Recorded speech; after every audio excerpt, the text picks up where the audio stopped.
भोजपुरी की सनसनी अभिनेत्री संचिता बनर्जी अपनी पहली भोजपुरी फिल्म निरहुआ हिंदुस्तानी 2 से ही भोजपुरी सिने दर्शकों के दिलों में तहलका मचा रही हैं। फिल्म में संचिता के एक्टिंग और रोमांस को देखकर दर्शक उन पर फिदा हो गए हैं। इस फिल्म में संचिता के संवाद को दर्शक काफी पसंद कर रहे हैं। भोजपुरी फिल्म जगत में संचिता ने कदम रखकर अपने खूबसूरत हुस्न और अदाओं से दर्शकों को दीवाना नहीं पागल भी बना दिया है। इस फिल्म से मिस कोलकाता रही संचिता बनर्जी भोजपुरी फिल्मों में अपनी एंट्री कर रही हैं।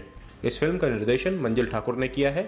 मुख्य कलाकारों में जुबली स्टार दिनेश लाल यादव निरहुआ, आम्रपाली दुबे, नवोदित तारिका संचिता बनर्जी, संजय पांडे जैसे कई आम और खास चेहरे हैं।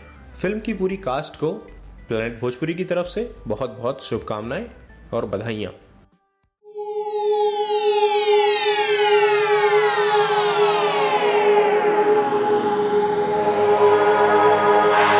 प्लैनेट भोजपुरी।